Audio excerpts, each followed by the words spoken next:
محترم مسلمانانو خویندورونو، نن چې کومه وظیفه ده زموږ د الله پاک یو نوم دی. صرف په دې ترتیب او په دې طریقه کار باندې تاسو دغه نوم ووایئ او ستاسو څومره حاجتونه دي، کو 1 لک وي، کو 2 لک وي، کو لس وي، کو شل وي، تمام حاجتونه به الله پاک ستاسو پوره کوي. څومره چې ستاسو مشکلات دي، څومره چې ستاسو پریشانۍ دي، څومره چې ستاسو ټینشنز دي، انشاءالله العزیز تمام تر تمام دا به الله پاک ختموي. محترم مسلمانانو خویندورونو، څوک ډیر زیات مجبوره وي چې حاجت نه پوره کیږي، دا وظیفه دې وکړي. که څوک ډیر زیات مجبوره وي او داسې وي که نه چې دی وایي زما تمام مشکلات ناممکن دي، دا نه ختمیږي، نو زه ورله ګارنټي ورکوم د الله پاک د دې یو نوم ذکر دې وکړي، انشاءالله تمام مشکلات، تمام پریشانی دا بول الله پاک دا به ختم کی. سر محترمو وظیفه د 3 ورځو وظیفه را، تاسو 3 ورځې دا وظیفه وکئ انشاءالله العزیز. صرف تاسو محترمو 3 ورځې دا وظیفه وکئ او د دې وظیفې چې څومره کمالات دي دا تاسو وګورئ په خپلو سترګو باندې انشاءالله العزیز. الله پاک یو نوم دی خو ډیر زیات طاقتور دی. که تاسو په دشمن باندې غالب کېدل غواړئ، که تاسو په دشمن باندې غالب کېدل غواړئ، انشاءالله العزیز الله پاک به تاسو په دشمن باندې هم غالب کړي. بسم الله الرحمن الرحیم. شروع کوم د ډیر زیات بخونکي او د ډیر زیات مهربان رب په نوم باندې.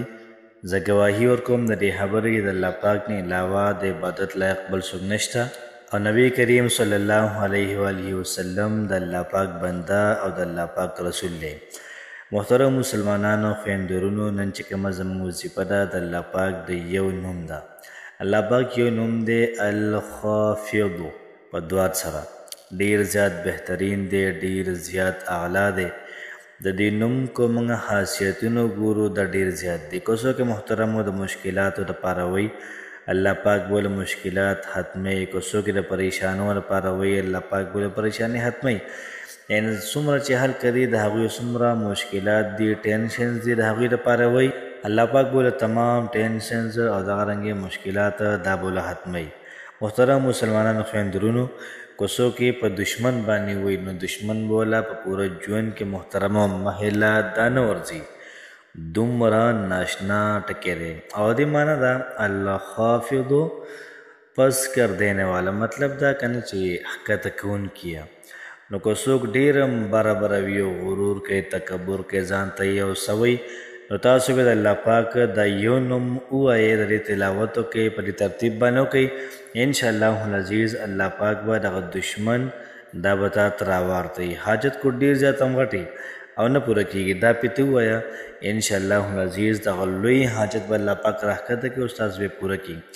څومره مشکلات دي، که ته دا وایې چې ناممکن مشکل دی، دا نه ختمېږي، نو دغه نوم معنی سره پست کر دینے والا، ښکته کوونکی، تمام مشکلات به تا ته راښکته کړي او تا ته به آسان کړي او انشاءالله العزیز مشکلات به ختم شي، حاجتونه به پوره شي، په دنیا کې به ښه ښکلی ژوند تېروي.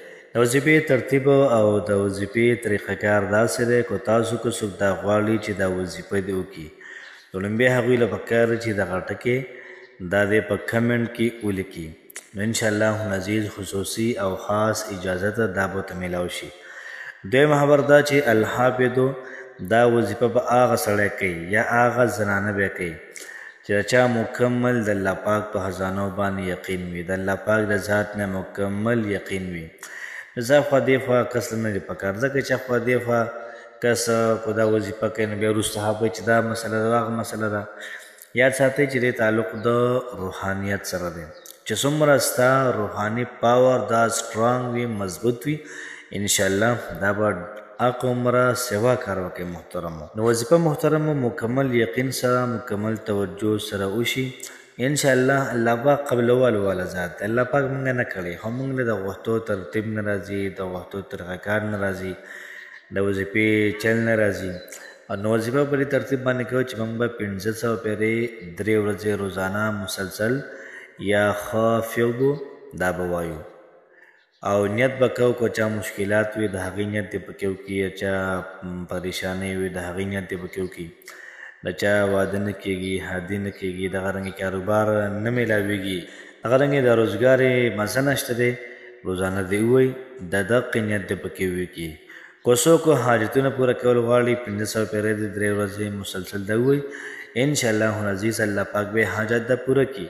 او دغه رنګې که دشمن نه یره ده نو تاسو یې روزانه 500 پیرې ووایئ، په دشمن باندې وردم کوي، هغه طرف ته وردم کوي، انشاءالله الله پاک به ستاسو دشمن دا مغلوبه کړي. نو وظیفې ترتیب او طریقه کار داسې و چې 500 پیرې به یا حافظو دا موږ 3 ورځې مسلسل دا وایو.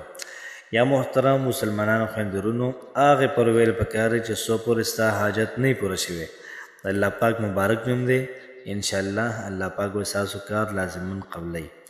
الله پاک هم خوشحاله آباد ساته. السلام علیکم ورحمت الله وبرکاته.